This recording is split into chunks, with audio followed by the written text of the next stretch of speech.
এরা দেবে চাল কিনতে টাকা, আমি সেই টাকায় লোককে খাওয়াবো।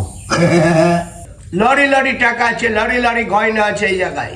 দেখ আমার মা মরে গেল, যেতে পারলাম আর কোনোদিন আমার মায়ের মুখ পাবো দেখতে? আচ্ছা বাবা, তোমার আগে এখানে কারা কারা থাকতো? আমার আগে এখানে 7টা সাধু এসে গেছে, কেউ রাত কাটাতে পারেনি।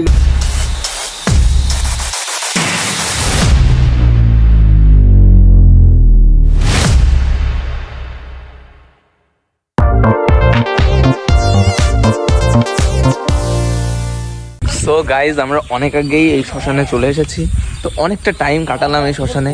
এই যে হলো গোসাইয়ের রাজা, অনেকগুলো বিড়ালের বাচ্চা আছে। এখন কোথায়? কই, এই দেখো।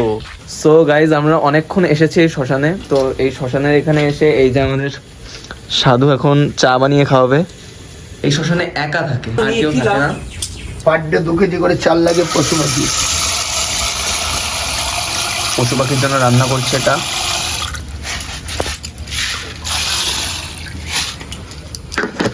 এখানে পাখিরা এসেছে, দেখো কত। চা দিল এইমাত্র বাবা আমাদের কাছে গিয়ে। আমি ছোট হবো, আমার ভক্ত আছে দাঁড়িয়ে। হাজি বাবা কাপ কোনো কত অসাধারণ। শ্মশান জায়গাটায় এসে তোমরা মানসিক শান্তি পাবে ভেতরে।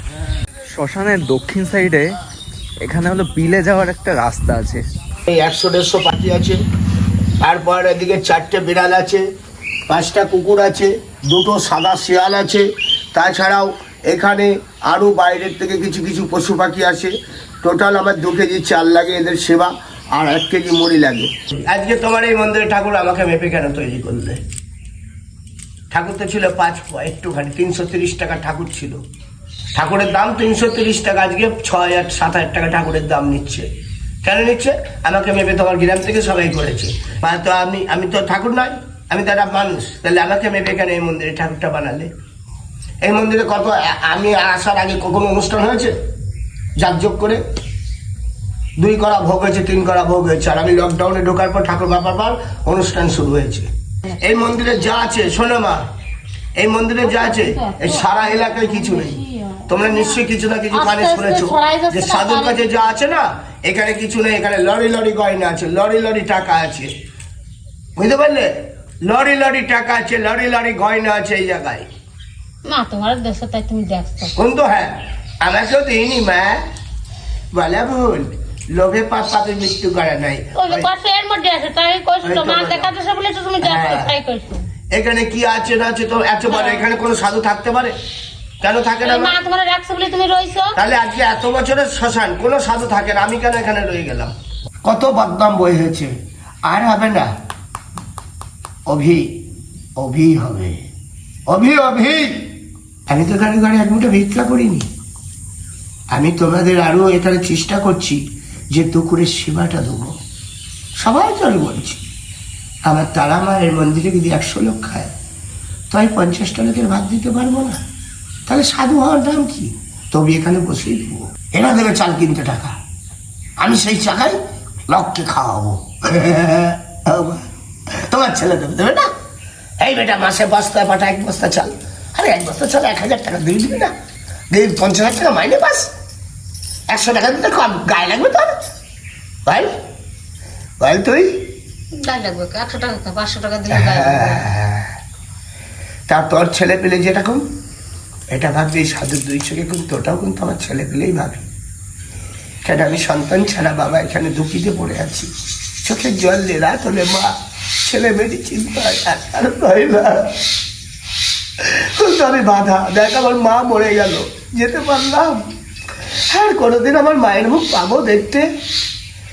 কিরাম সাধু হয়েছি বল, নিজের মা চলে গেল পৃথিবী ছেড়ে, তাকেও দেখতে যেতে পারলাম না।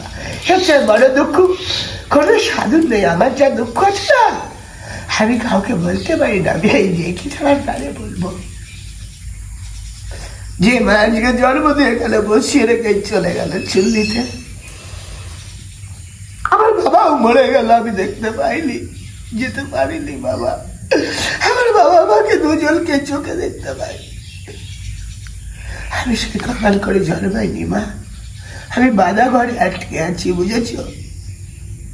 ওই যে বেঁধে রেখেছ ওই রকম আটকে আছি, কিন্তু বলতে পারবে না তো। এই গাছে যত আঘাত করবে তত আমারও ক্ষতি হয়ে যাবে, আমারও ছাড় নেই মা। এখানে গাছটা চলে রাতে, এ রাতে গাছ থাকে না এখানে, এই গাছ সারা গ্রাম ধরে। এই সেই গাছ, এই হাত পা দুটোই আছে। দিনের বেলায় গাছ, রাত্রিবেলায় প্রকৃত একটা গুরুচাঁদ। গুরুচাঁদ প্রকৃতই নি। আজ আমাকে সত্যি কথা কিছু কিছু বলে ফেললাম। এটা গাছ নয়, কেন বলছি আমি এখানে গুরুচাঁদ মন্দির করবো? এই প্রকৃত গুরুচাঁদ। আমি ভাবলাম এই বিষয়টা তোমাদের জানাই, তো এখানে এসে তার জন্য নিলিপিলি তোমাদের জানাচ্ছি বিষয়টা। আচ্ছা বাবা, তোমার আগে এখানে কারা কারা থাকতো? আমার আগে এখানে 7টা সাধু এসে গেছে। কেউ রাত কাটাতে পারেনি, লোকের বাড়িতে শুয়েছে, আর কেউ এখানে থাকতে পারেনি। আর আমি এখানে ফার্স্ট যখন ঢুকেছিলাম, তো 1 সপ্তাহের ভেতরে আমাকেও পালিয়ে চলে যেতে হয়েছিল। তবে এই জায়গাটা রাত্রির 12টার পর একটা প্রকৃত এটা বাজার মতন মেলা বসে, এবং 12টার পরে এখানে সেসব মেলায় কোনো অনেক কিছু দেখা যায়। এবং প্রতিদিন না, প্রতি অমাবস্যা না, বছরে 1-2 দিন হয়। এছাড়াও এখানে 9টা দেবদেবতা এখানে আসা যাওয়া করেন। তারপরে এখানে আরও কিছু আছেন, এবং আমাদের এই যে বট গাছটা আছে না, এই বট গাছটার ভেতরে প্রকৃত এখানে 4-5 জন এই গাছে বাস করে।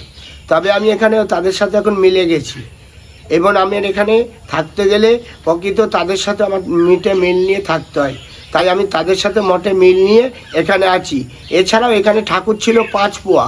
এখানে যখন আমি ঢুকি তখন আমাকে সেখান থেকে তারাই ধরে বলেছিল যে তোকে মেপে ঠাকুর তৈরি কর, তাহলে তুই এখানে থাকতে পারবি, আর না হলে তোকেও এখানে থাকতে দেওয়া হবে না। তাই আমাকে মেপে এই মন্দিরে ঠাকুরটা তৈরি করা হয়েছে, এবং এই ঠাকুর আজকে 8 বছর ধরে এই আমাকে মেপেই পুজো হয়। এছাড়াও এখানে এই আরও কিছু এখানে আছে, সেগুলো কিছু বলা যাবে না, কেন তাহলে আমার ক্ষতি হয়ে যাবে। এছাড়াও এখানে যে কোনো ব্যক্তি অসুখ বিসুখ, যে কোনো ব্যক্তি বিপদ আপদে পড়ে আছে, সেই সব ব্যক্তিরা যদি এখানে এসে মায়ের কাছে একটি তেল, কর্পূর, ধূপকাঠি দক্ষিণা দিয়ে মায়ের মানতি করতে পারেন, তার নামে এখানে মানত পুজো হয়। এবং এখানে মানতি পুজো যার যার নামে কোনো ব্যক্তি বিপদে পড়লে তার নামে 1 মাস প্রদীপ জ্বলবে, ধূপ জ্বলবে, আত্মার কাছে মঙ্গল কামনা করা হবে। এছাড়াও সেই ব্যক্তি যত বড় ভয়ঙ্কর বিপদে থাকুক, সে আশা করে আমার মা, আমার বাবা, আমার আত্মার সাথীরা তাকে সুস্থ করে দেবে। কেন আমার এই শ্মশানে আজ থেকে লকডাউনে একটি সন্তান মারা গিয়েছিলেন। তার বাবা মা তার মরা 2 দিন পর খবর পায় যে ছেলে মারা গেছে, আর সেই বাবা মা মরা ছেলে খবর পেয়ে আমার এই শ্মশানে ভোরবেলায় দৌড়িয়ে এসে আমাকে খুব পা চেপে ধরে। তখন আমি তার নামে 1 ঘন্টার ভেতরে মারুতি করেছিলাম। করার পর সেই ছেলেটা 4 দিন এইরকম পেটির মধ্যে ছিল। 4 দিন এই পেটি থেকে 4 দিন পর তাকে বাঁচানো হয়েছিল। সেই ছেলে 4 দিন পর মরা আমি এই শ্মশান থেকে আমার মা বাঁচিয়ে এনেছি। এছাড়াও এই পাড়ায় একটি ব্যক্তি কানে নাম দিয়েছে, বাঁশ কাটা হয়ে গেছে, সেই ব্যক্তিটার কানে নাম দিতে সেই ব্যক্তিটাও এই মা তাকে হাতে করে তুলে নিয়ে তাকে বাঁচিয়ে 5 বছর তাকে আয়ু ফেরত দিয়েছে। সেই ব্যক্তি এখনো এই পাড়াতেই বেঁচে আছে।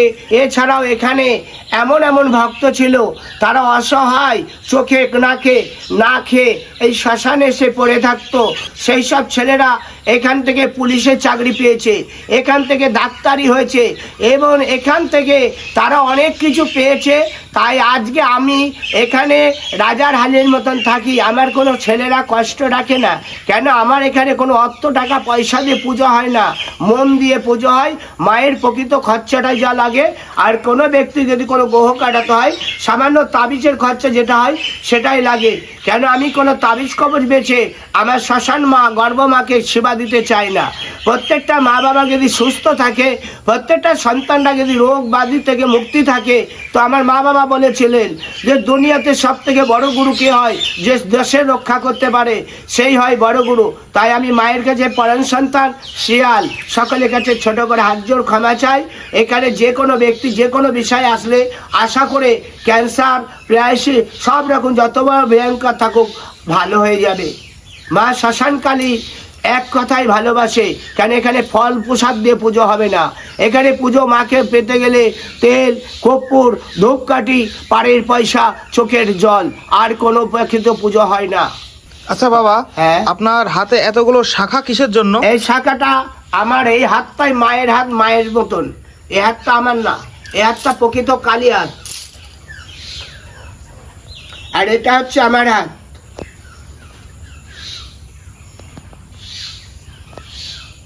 এই হলো কালী হাত, এই হলো আমার হাত। তাই এই শাখা এই হাতে পড়লে ফেটে যায়, থাকে না। আর এই হাতে শাখা সিঁদুরের মঙ্গলের জন্য, দেশের মঙ্গলের জন্য আমি এই হাতে শাখা পড়ি। মা শ্মশানকালীর এটা হলো ডান হাত, মা শ্মশানকালীর। এই হলো মায়ের হাত। এই হাতে আমি কোনো শক্তি পাই না। এই হাতে প্রত্যেকটা সন্তানের আশীর্বাদের হাত আমার, আর এই হাতে প্রত্যেকটা সন্তানের সেবা দেবার হাত। তাই আমি এখানে পশু পাখি কুকুর ছাগল যত রকম আছে সবাইকে সেবা দিই, এবং আমার এই শ্মশানে যে কোনো ব্যক্তি কোনো অসহায় পড়লে তারেও আমি সেবা দেবার চেষ্টা করি।